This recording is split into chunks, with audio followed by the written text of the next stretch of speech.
We're discussing the West Asia escalation right now with Nader Hashemi, Associate Professor of Middle East and Islamic Politics at Georgetown University.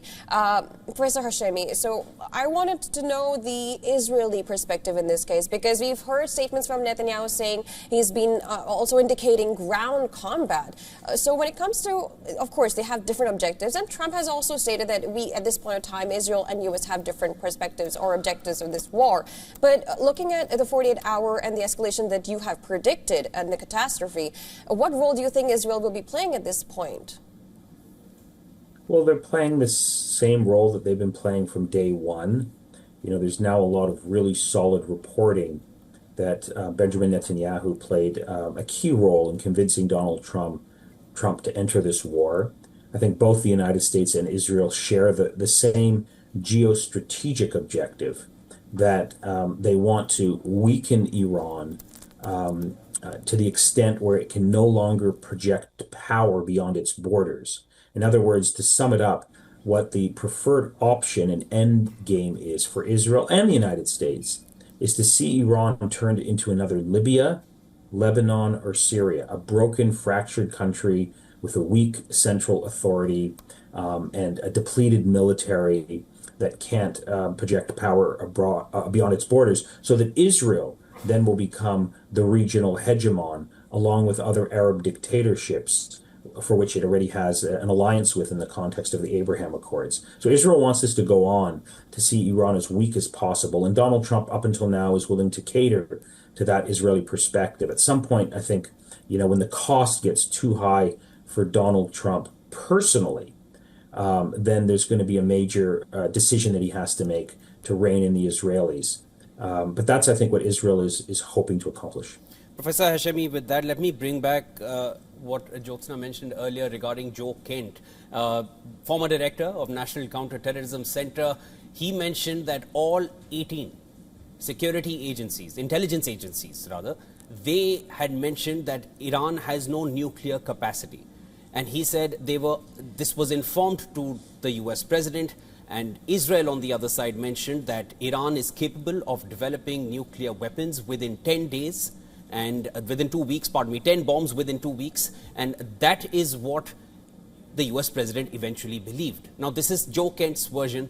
At this point, there seems to be a larger fracture within the own MAGA base, because Joe Kent was a very audible and very visible supporter of the MAGA camp.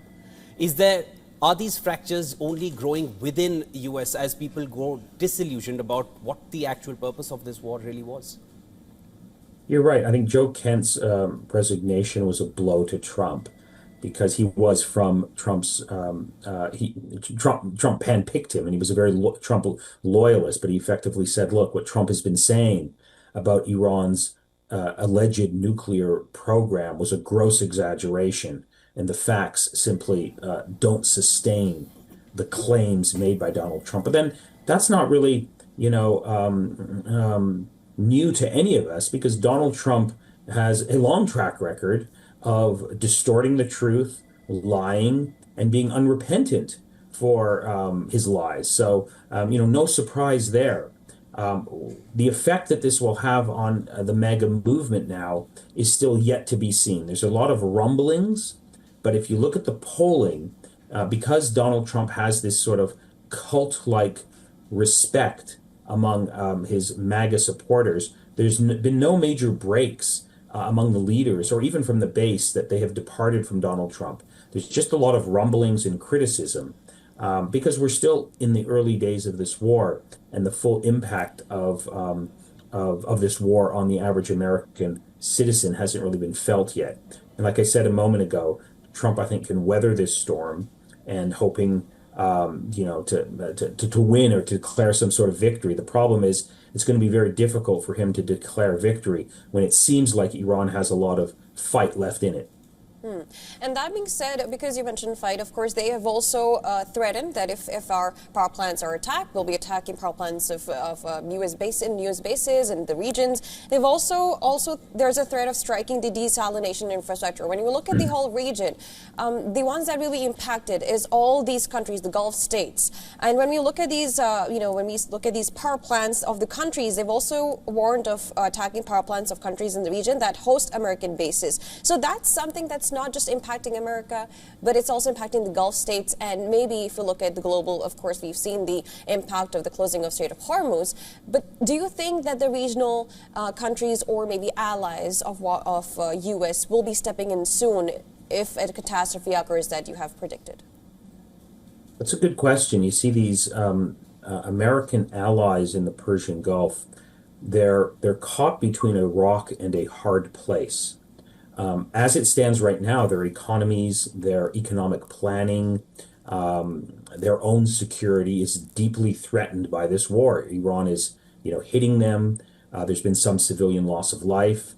Their economies are in a tailspin, but they can't join the Trump and Israeli war effort because of the crisis of legitimacy that these dictators have in the eyes of their own population. In other words, most of the citizens of the region in the Middle East, in the Arab and Islamic world, but also in the global South, are viewing this war through the prism of the genocide in Gaza.